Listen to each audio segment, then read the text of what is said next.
अब हामी working of आईको बारेमा पढ्दछौँ। हेर, working of Aima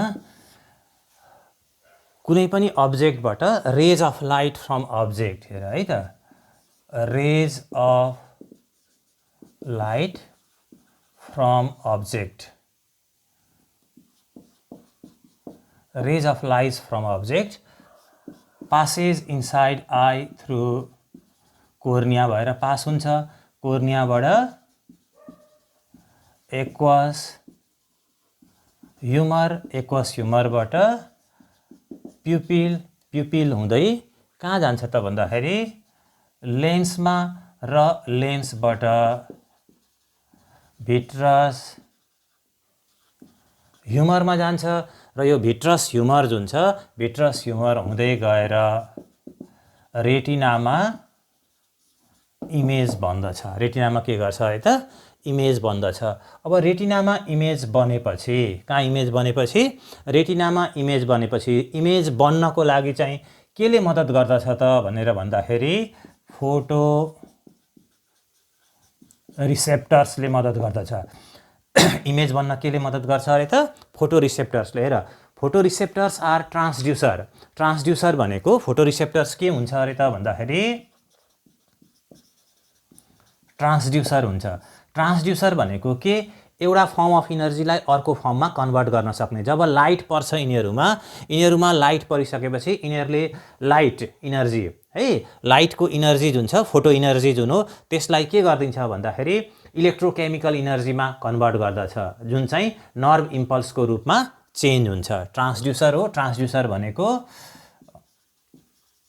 changes one form of energy into another form.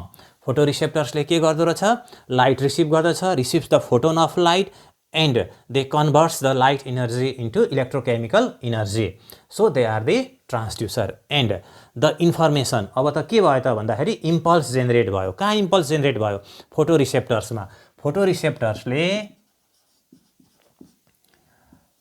Impulse जुन जेनेरेट गरेको छ त्यो इम्पल्स केमा जान्छ त भन्दाखेरि बाइपोलरमा जान्छ। केमा जान्छ अरे त, बाइपोलरमा है। फोटो रिसेप्टर्सबाट कहाँ जाँदो रहेछ, बाइपोलरमा। बाइपोलरबाट कहाँ जान्छ त भन्दाखेरि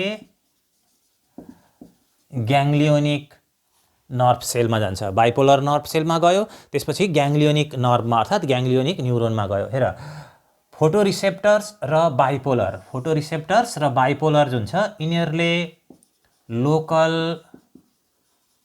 पोटेन्सियल डेभलप गर्दछ। Local potential, action potential generate गर्न सक्दैन। ग्याङ्ग्लियोनिकले के गर्छ, it generates action potential, action potential. र अघि हामीले के पढेको छ, फोटो रिसेप्टर्स र बाइपोलरको बिचमा पनि साइनेप्स छ, बाइपोलर र ग्याङ्ग्लियोनिकको बिचमा पनि साइनेप्स छ। साइनेप्स छ भनेपछि त कुनै केमिकलको आवश्यकता पर्यो, त्यो साइनेप्समा के गर्नको लागि त भन्दाखेरि इम्पल्स ट्रान्समिट गराउनको लागि। यिनीहरू सबैले ग्लुटामेट है, यिनीहरू सबै के हो अरे त भन्दाखेरि ग्लुटामेट जुन छ, ग्लुटामेट चाहिँ के हो त भन्दाखेरि न्युरोट्रान्समिटर हो। ग्लुटामेट के हो अरे त, न्युरो ट्रान्समिटर एट साइनेप्स। यिनीहरूको बिचको साइनेप्स जुन छ, यिनीहरूको बिचको साइनेप्समा न्युरोट्रान्समिटरको काम केले गर्छ भनेर भन्यो भनेदेखि ग्लुटामेटले गर्दछ है। Glutamate is the neurotransmitter which transmits impulses from photoreceptors to bipolar, as well as bipolar also secretes the neurotransmitter glutamate, and from bipolar to ganglionic the impulses passes by glutamate in the synapse. synapse भएको ठाउँमा एउटा र अर्कोको, एउटा nerve sale र अर्को nerve सेलको बिचमा direct contact छैन।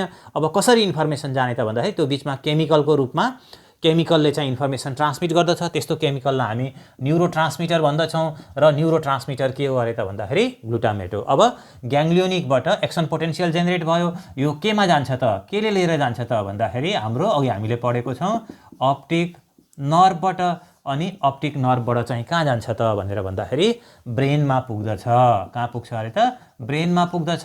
अनि त्यो इमेज के हुन्छ भन्दाखेरि भिजिबल हुन्छ है। अक्सिपिटल लोब भन्ने सेरेब्रममा हुन्छ है। सेरेब्रमको के अरे त अक्सिपिटल लोब रहेको हुन्छ केमा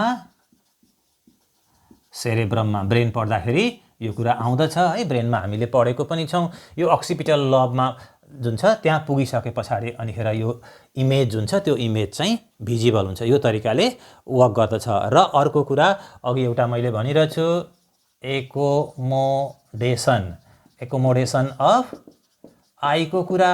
यो भनेको चाहिँ के हो अरे त भन्दाखेरि it is a mechanism to form image of all objects, near object or distant object at retina by changing the length of the lens. Accommodation of eye भनेको चाहिँ के हो अरे त भन्दाखेरि formation of image of all objects,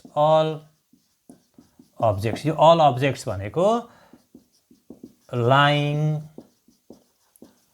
between, all objects भनेको के अरे त objects lying between near point and far point, सबैभन्दा नजिकको पोइन्टदेखि इन्फिनिटीसम्मको पोइन्ट जुन छ त्यो पोइन्टको बीचको formation of image of all objects in retina by changing length of lens. This mechanism is called as the accommodation, and the change in length of lens is यो केले हुन्छ भनेर हामीले पढिरहेछौँ ड्यू टु contraction and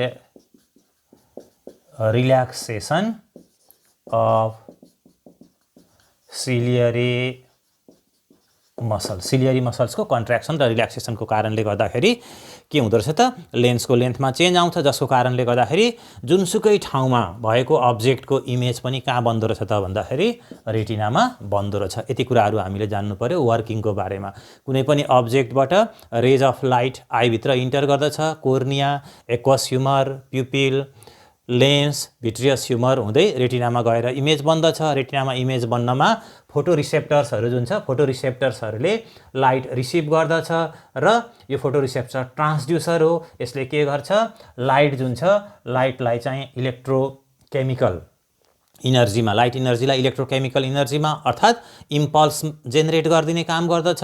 त्यो impulse फोटोरिसेप्टर्सबाट बाइपोलरमा, बाइपोलरबाट ग्याङ्ग्लियोनिकमा, ग्याङ्ग्लियोनिकबाट nerve optic nerve हुँदै ब्रेनमा सेरेब्रमको optical लोबसम्म पुग्छ र इमेज बन्दछ र त्यो कुरालाई हामी देख्दछौँ. र एक्सन पोटेन्सियल जेनेरेट हुँदाखेरि फोटोरिसेप्टर्स र बाइपोलरले लोकल पोटेन्सियल जेनेरेट गर्दछ, ग्याङ्ग्लियोनिकले के गर्छ एक्सन पोटेन्सियल जेनेरेट गर्छ र यिनीहरूको बिचमा भएको साइनेप्स जुन छ त्यो साइनेप्समा न्युरोट्रान्समिटर के हुन्छ भनेर भन्यो भनेदेखि ग्लुटामेट न्युरोट्रान्समिटर हुँदो रहेछ. एकोमोडेसनको बारेमा त अगाडि पनि हामीले पढ्यौँ. यो भनेको लेन्सको लेन्थमा चेन्ज ल्याएर जुनसुकै ठाउँमा भएको अब्जेक्टको इमेज रेटिनामा बनाउनु रहेछ.